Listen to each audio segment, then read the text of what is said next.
matter in our surroundings. You all already know that matter is made up of 3 states. What are they? Solids,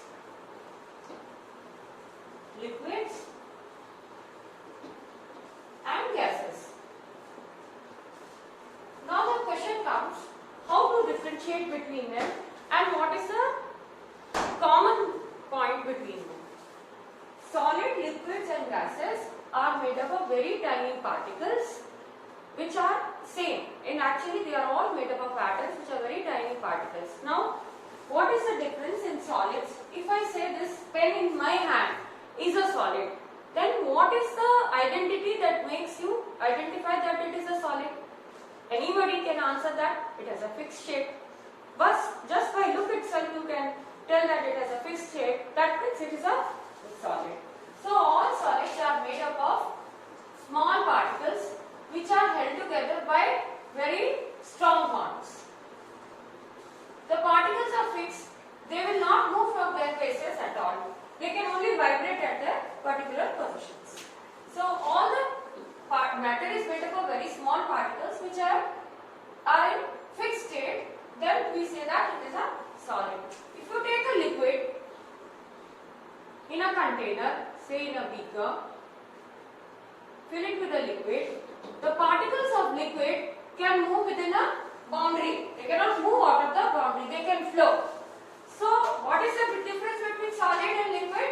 Solids have a fixed shape while liquids take up the shape of the container in which they are kept. Now let us take the case of gases. The particles of gases are free to move about from one part of the system under consideration to any other part. So this is how we have 3 states of matter: solids, liquids and gases. The first and foremost point is that they all are made up of very small particles which are called as atoms. They are all made up of very small particles called as atoms. These atoms we will study further on, cannot be further subdivided. First is that solids have a fixed shape. What about liquids? They take the shape of container in which they are kept, while gases have no fixed shape at all. Solids have fixed shape, first property. Second property, they have fixed volume. What about liquids? They also have fixed volume. What about gases? No fixed shape, no fixed volume.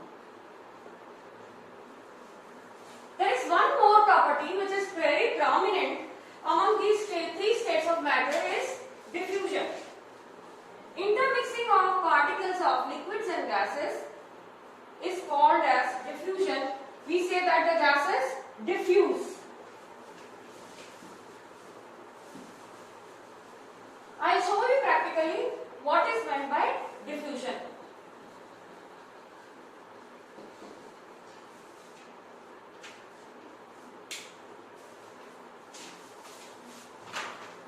Here you can see I am having one glass of water.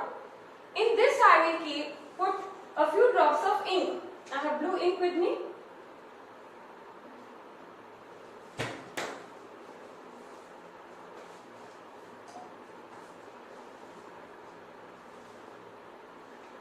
You can see that.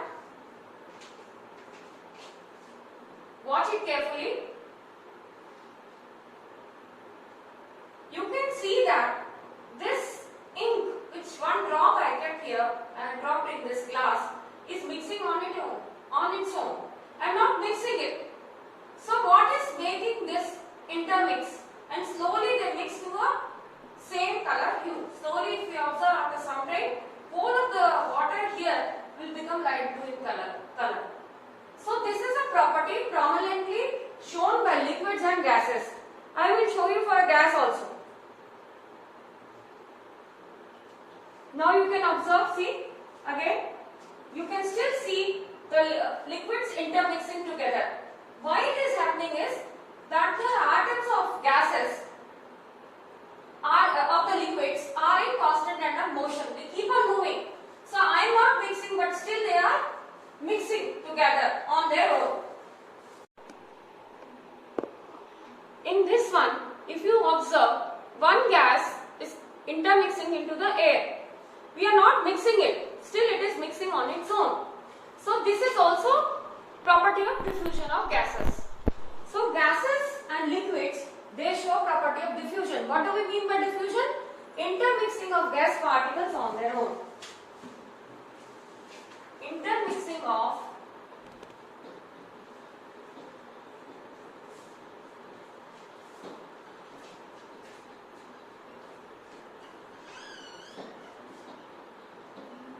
on their own. Now let us come to the point that why it is happening.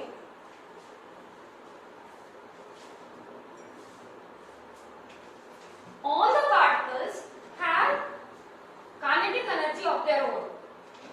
All the particles of matter, particularly liquids and gases, they have kinetic energy of their own. They are in constant random motion. They keep on moving with each other and with the walls of the container.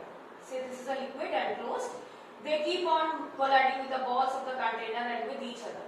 This movement actually depends on the kinetic energy of the molecules present in the liquid. Kinetic energy is temperature dependent. More is the temperature, more is the kinetic energy possessed by the molecules. And higher is the random motion of the molecules. Let us consider a gas enclosed in a vessel. Here also the molecules of gases are colliding with each other and also with the walls of the container. Again, this is due to the kinetic energy possessed by the gas molecules. High is the temperature, more is the kinetic energy. We know it very well. During summers, none of us will park our vehicle in sun. We know that the pressure in the tire in no time will increase so much that it may even lead to bursting of the tire.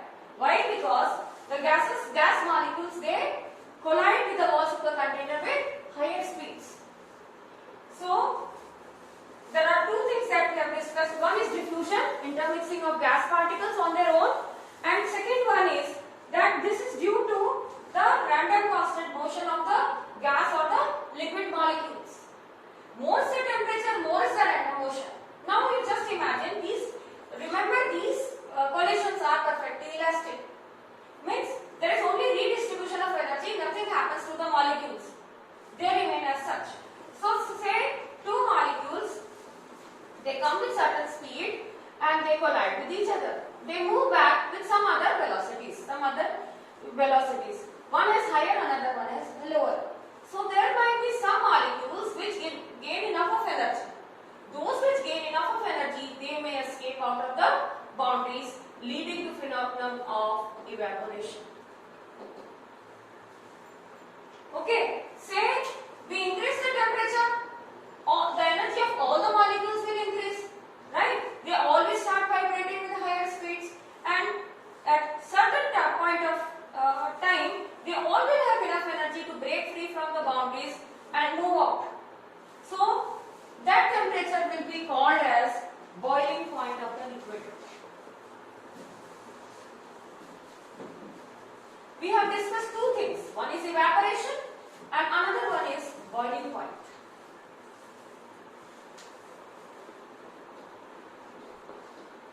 One I have discussed is evaporation, another one is boiling point.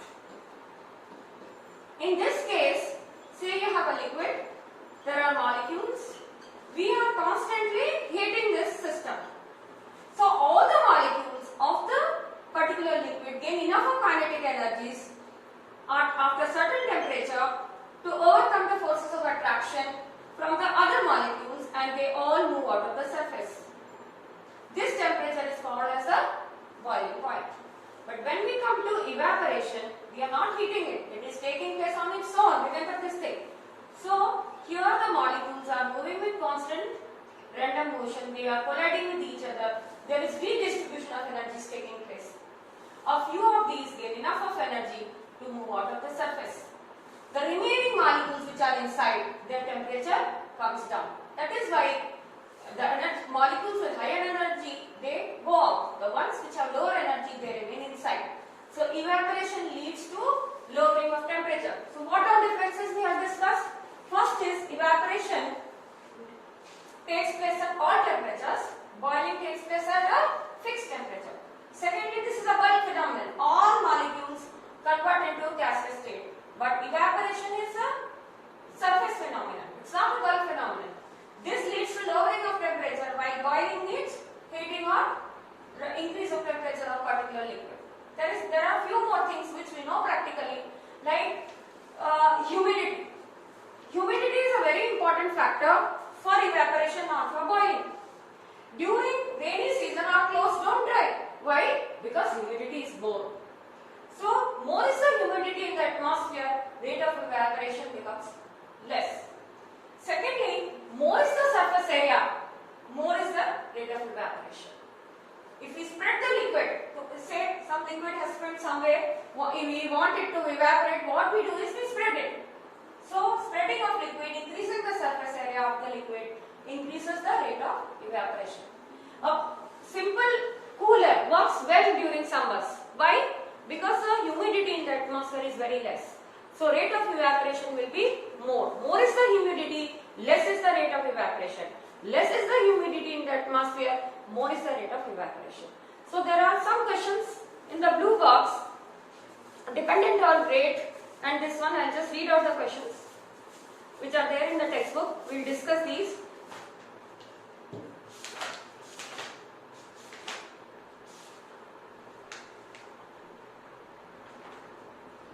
Page 10 of the textbook. Why does a desert cooler work better on a hot dry day? Desert cooler is firstly based on the rate of evaporation. More is the rate of evaporation, lowering is the temperature, better it will work. Evaporation, just now we have discussed, depends on the humidity of the atmosphere.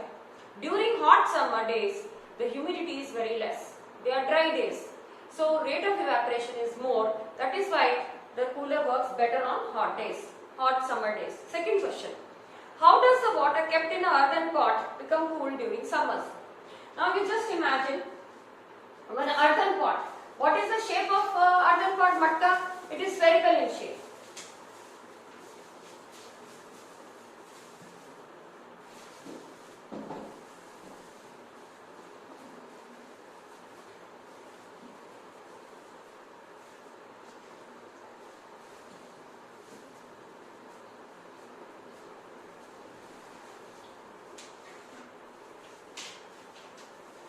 This is your earthen pot. It is spherical in shape and it is made up of earth. So there are fine pores in it, in the walls of the matka. If we fill water in it, there is constant exchange of gases, or we can say that evaporation taking place here at the surface. There are small pores through which water is coming out and getting evaporated. So, with time, it leads to lowering of temperature of the water filled in the matka. It is just because it has a larger surface area and rate of evaporation is more. Then there is one more question. Our palm feels cold when we put some acetone or petrol or perfume in it. Acetone, petrol or perfume are the liquids with very low boiling points. Acetone, nail polish remover. Many of you might have seen at home. It is used in cleaning of some gadgets also. Perfume. All these, alcohol, all these liquids have very low boiling point. If we place them in our palm has some heat of its own, warmth of its own. That is enough to cause evaporation of the liquid. That is why after some time we feel cold. Next, fourth question. Why are we able to sip hot tea faster from a saucer rather than a cup? You look at the shape of cup or glass. The surface area is less. Compare it with that of saucer. Here the rate of cooling down of the liquid is less because surface area is less. While here you can see the surface area is more, rate of evaporation will be more, cooling down of liquid will be faster. Surface area is more in saucer. That is why rate of cooling is more in saucer. We can sip tea or coffee very easily from a saucer than a cup. Then last question, what type of clothes should we wear during summers? We should wear loose cotton clothes. Loose cotton clothes which have small pores. They allow they permit exchange of gases. We sweat and more is the cooling. How the cooling will take place? We sweat, it evaporates, leading to cooling of our body. So more is the evaporation. Rate of evaporation is more will be the cooling. So if we wear loose cotton clothes, rate of evaporation will be more and cooling will be more. So this is your homework. You should finish all these 4 questions. Apart from this, there is one more concept in the book about gaseous state and intermixing of gases. Now, frequently asked question is about gases. Why are gases compressible? We all know that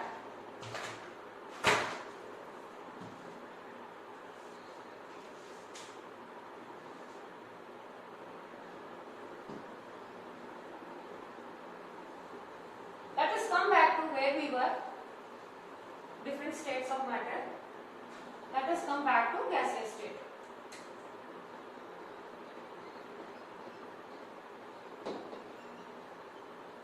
Okay, let us come back to gaseous state. The molecules of gases occupy large space. There is large empty space between the gas molecules.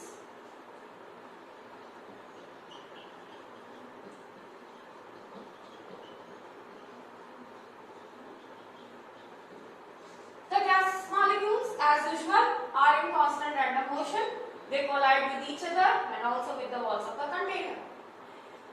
More are the number of collisions, more is the pressure exerted. What is the pressure exerted by a gas? Number of collisions on the walls of the container, or we can say that number of collisions per unit area made by the gas molecules on the walls of the container is the pressure exerted by the gas molecules. Again, that is temperature dependent. More is the velocity with which they move, more is the velocity with which they collide on the walls of the container, more is the pressure exerted. And the velocity depends on kinetic energy of the gas molecules. Velocity with which the molecules move depends on the kinetic energy. Again, that is dependent on the temperature.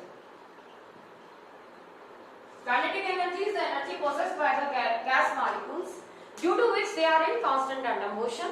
Again, that is temperature dependent. Higher is the temperature, more is the velocity, more is the pressure exerted. Now, there is a simple concept. We know that we can fill gas into the tires of your cycle or any other vehicle. So that proves that gases are compressible. How can we compress? Can we compress a solid? No. Liquids are also very less compressible, but gases can be easily compressed. The reason is these spaces present between the gas molecules. If we compress, they come nearby. But again, there is one limit to which we can compress it. We cannot compress a gas beyond certain limit. So gases are compressible.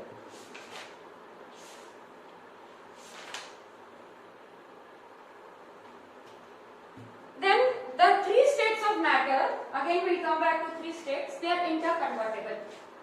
Let us discuss the next topic. 3 states of matter are interconvertible.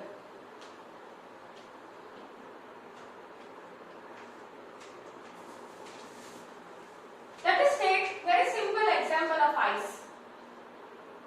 A block of ice. What is the state? It is solid. Let us keep it in a crucible here, one piece of ice, and observe.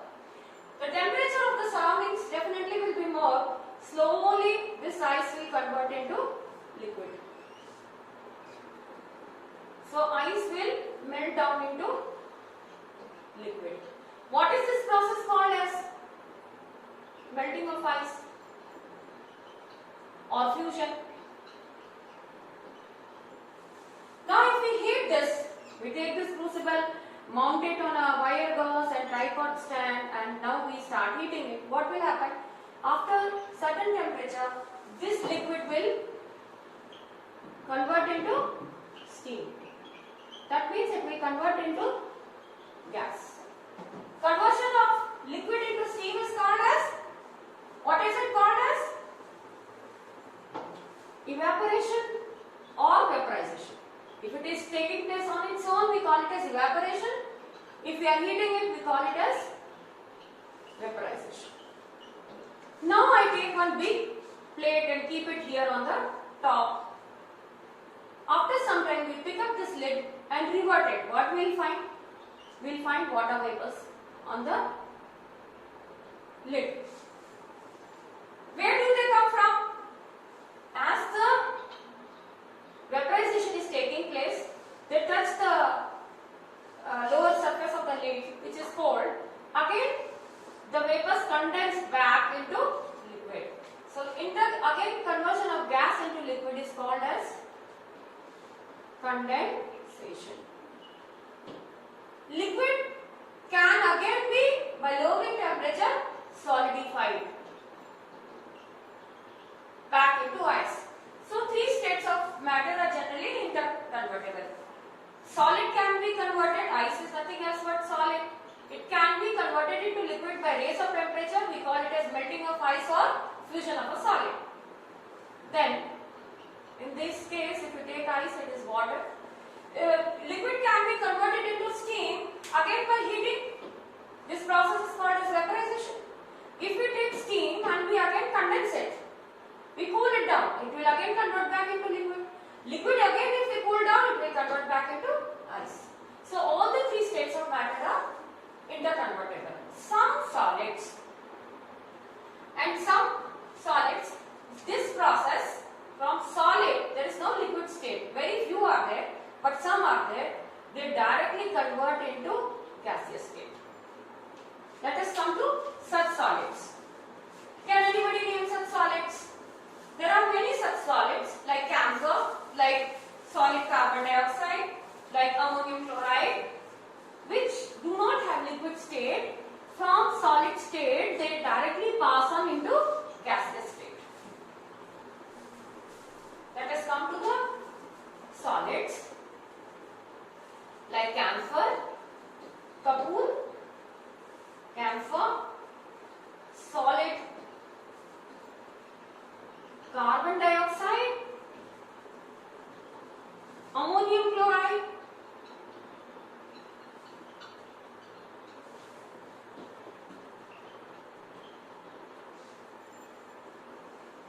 all these sublime.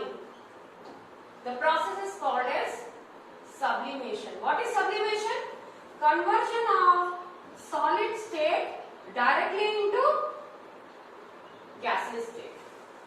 If you refer to page number 8 of your textbook, there is a small activity to show this process of sublimation.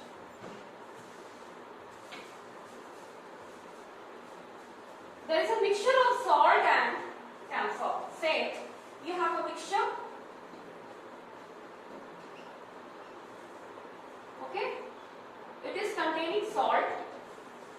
We know that salt is not volatile, means it does not evaporate. We know this fact very well. And camphor. Red ones are say camphor particles. They both are white color. In terms of chemistry, we say that they are colorless. Blue ones are say salt particles. And red ones are camphor particles.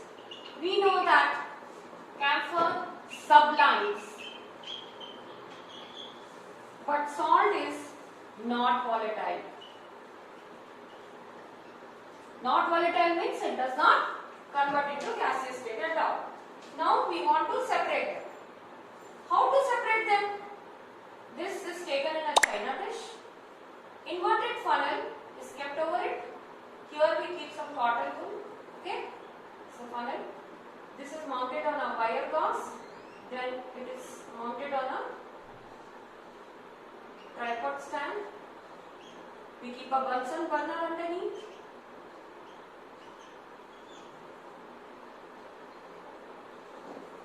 And I'll show all these activities to you in the lab when the school reopens. Right? Now what will happen? Salt will remain in this china dish as such. This is your china dish. But the camphor particles, they start converting into vapor state and they start rising.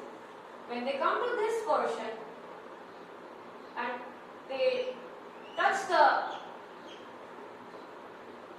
edges of the inverted funnel, they again condense back into solid state. So after some time we can, when the activity is completed, we can scrap out camphor from it. It's a simple activity to show that camphor sublimes, salt does not, and we can simply, by help of sublimation, separate the solids which are volatile and not volatile, like mixture of salt and water, salt and camphor, or salt and ammonium chloride, such things. Now coming to one simple thing that you all have seen is solid carbon dioxide. Where have you seen solid carbon dioxide? Generally during parties on the ice cream counter, you must have observed they keep a small block of ice in the water and it is giving out bubbles. Actually it is not ice, it is solid carbon dioxide which sublimes. It does not have a liquid state at all. So when we keep it in water, we find bubbles of carbon dioxide coming out of it. So this is something you have already seen. Now this chapter is over, almost over. Except one small, this one, interconversion of the temperatures that I am going to take. So your homework will be to do the blue box questions and the exercise questions, which we will be discussing again in the next session.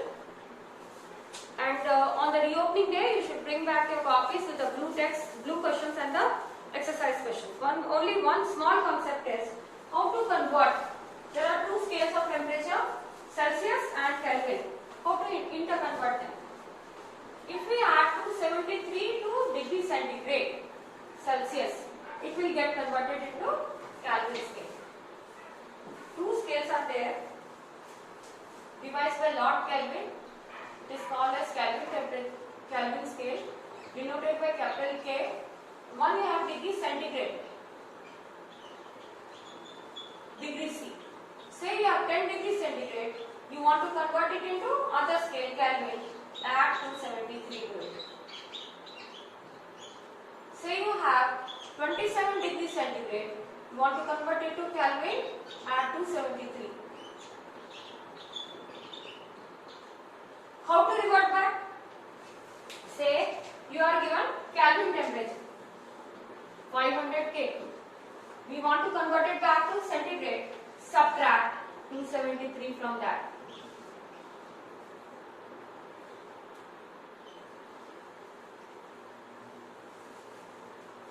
So this is how we can interconvert the degree centigrades and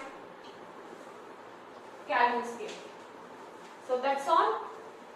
This first chapter is your April syllabus. In my next class, I will be discussing the blue box questions and the exercise questions.